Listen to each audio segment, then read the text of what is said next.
Having a good market, right, or a qualified market is helpful. I'd say that the chokehold is really the leader. Good territory is helpful, but it's not going to guarantee a win, versus the wrong leader or the wrong person will probably guarantee a loss.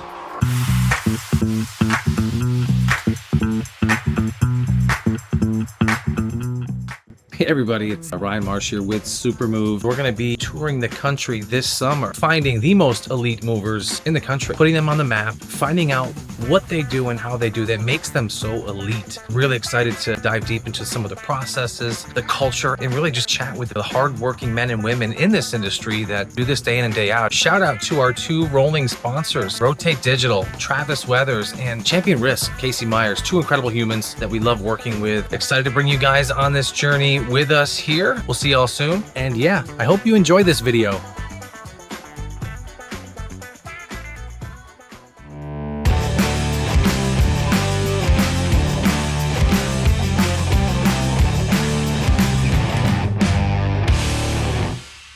Hey everybody, Ryan Marsh here with Supermove. We are in Tampa, Florida at College H.U.N.K.S hauling junk and having the pleasure to meet with Dan Whalen. So Dan, appreciate you letting us in here. So I'm the VP of Operations, lead the company-owned and franchise-owned locations, as well as training, pre-opening, and events for the brand. Been with College H.U.N.K.S for almost 10 years. Started at the very ground level. I was a general manager of a single location, was able to grow that location pretty substantially, and ended up getting an opportunity to make a broader impact for the brand, and then just kept climbing the ladder, and here we are. So College H.U.N.K.S is a household name in America. Give me a little quick backstory on how did it start taking off? Two college buddies, one beat up cargo van and a dream, so to speak. So Omar's mom actually lent the beat up cargo van to Nick and Omar for the summer before their senior year. She actually coined the phrase, "You could be like the college hunks who haul junk." And at that point, bells were just ringing off for Nick and Omar. They actually entered in a business plan contest at the University of Miami where Omar went to school, and they won first prize. So that check is actually on the wall in the huddle room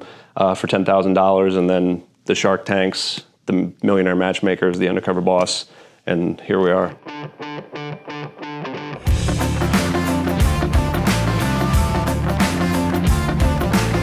This is our huddle room. So every day at 11:11, all of our team members kind of funnel out here, and then we've got obviously a handful of them out virtually that will attend, but we kind of roll through good news, praise, core value stories, review our metrics, and then any relevant, kind of company-wide updates, and kind of a place to just kind of come and reset and get on the same page and keep the company culture nice and alive. And you can see just kind of along the years of the various, notable checkpoints throughout each calendar year that we've been in business have all kind of been documented over here on the walls. This is where all of our executive offices are, our accounting team, Nick and Omar's offices right there in the corner, Roman, our brand president. You'll see various conference rooms throughout the office. Locally in this office, this was referred to as our left brain. So this is more like the analytical folks, finance, accounting, the executive offices. And then over there was the right brain, which was like marketing, franchise performance, IT, and whatnot. And then our call center was right there in the middle. Big shared co-working space back here. We're bringing a lot of our Tampa folks back to the office full-time starting next year. So we'll be building some additional offices here for folks to have private spaces. Yeah, so we refer to this as the room that junk built. So you can see this is kind of just the factory of all the accomplishments that we've amassed over the years.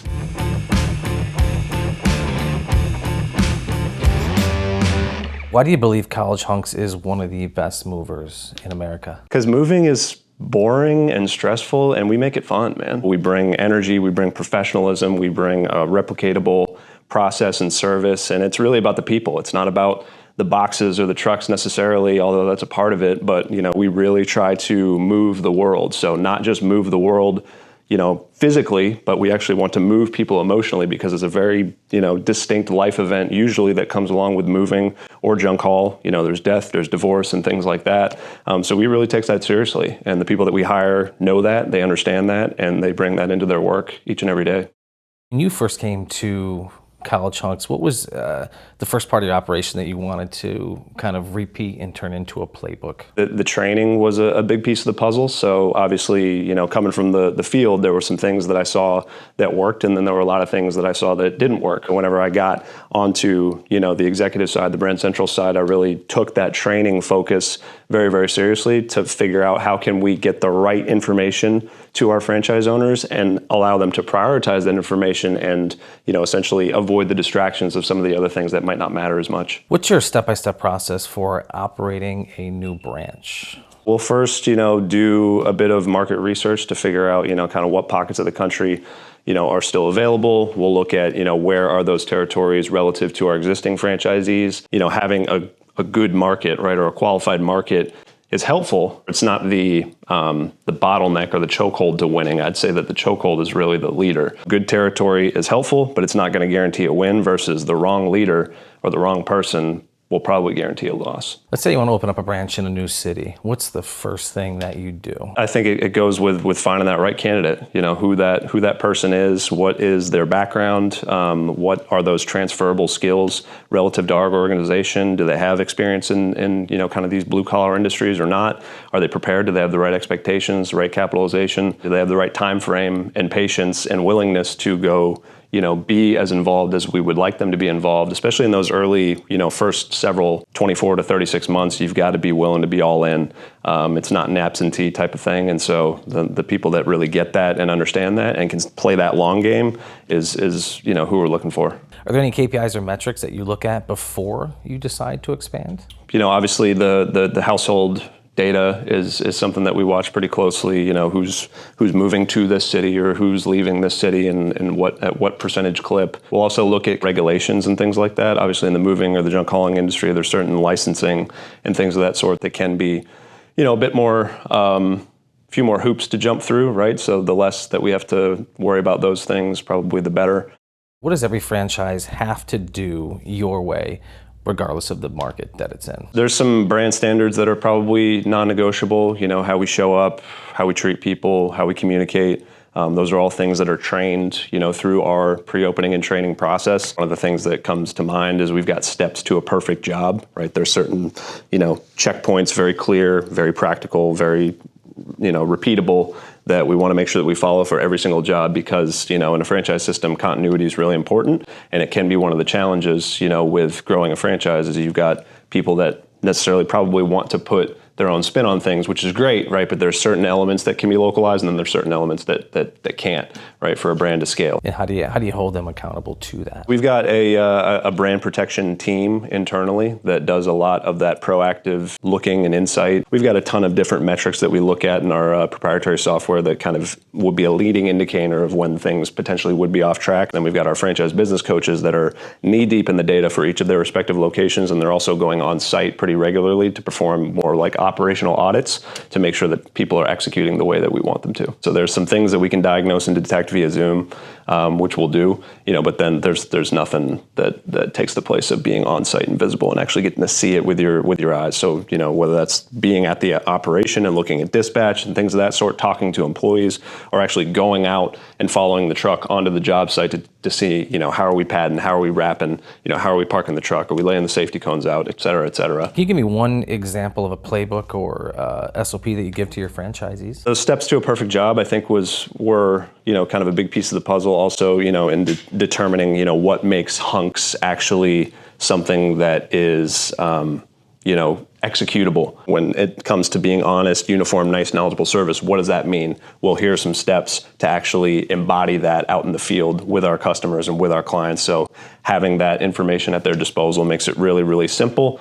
and really, really specific at the same time, which is, a winning combination in my opinion. How do you enable your franchises to not just operate, but to dominate in their market space? That's the coaching that we provide. Is we want everybody to be the mayor of their marketplace. So we talk about kind of the business development and the brand awareness and the, kind of the scaling, the presence in the community as much as, anything, especially in the early going, because when you open up a market, it's a race to getting your revenue to the point to where you can actually break even. Additionally, we'll also partner our top performing franchisees with others. So we have a mastermind program that is facilitated internally to make sure that folks are sharing best practices. We'll have town hall calls where we're going to highlight top performers. The franchise business coaches are sharing best practices within their respective regions. So like, hey, so and so is doing really, really well at estimate conversion. Here's what they're doing. And then sharing those best practices. So anytime that somebody's doing something really, really well, we take that information, we cascade it to the rest of the system because we want to share the wealth as much as possible. Can you dive deeper, just a little bit more into that mastermind program that you guys have here? Yeah, so there's a handful of franchisees that want to kind of take that extra step and are willing to invest the time and the energy to really meet and dive deeper into each other's businesses. We've got some franchisees that have been together for a really long time, and then there's some franchisees that have just started their mastermind program just a year or two ago. That franchisee network, I think, is one of the most valuable aspects of a franchise community because you're in business for yourself, but not by yourself. What's one thing that most owners are totally unprepared for when they get into franchising? Even though you're an owner, it still takes a certain level of humility to execute somebody else's process. I'm the franchise owner. I get to, be my own boss, which is true, but there's still, elements that you've got to ensure that you follow, to the T. Are there any beginner mistakes that are made by some of these starting franchises? I'd say not being involved enough. I think you've got to be all in from the very beginning, and you've got to be right there, boots on the ground with your team members, knowing where every dollar is flowing through, because that's the only way that you're going to capture bad habits forming in real time and choke them off before they become big, big problems for you as your revenue gets bigger. And if College H.U.N.K.S had to start franchising from the very beginning, what would you all do differently? We used to kind of attribute franchising success with just location count, which there's an element of that, don't get me wrong, but I think, having the right locations with the right people is really, really important. And so whether that growth takes place, at a 15% clip or a 30% clip, ensuring that, who you're bringing in and where you're bringing them in is a very thought out and calculated process, I think is going to set things up for long-term success. Appreciate it, Dan. Dan Whalen, Director of Franchises, College H.U.N.K.S. Hauling Junk. Thank you so much, Dan. Yep, sure. Appreciate you.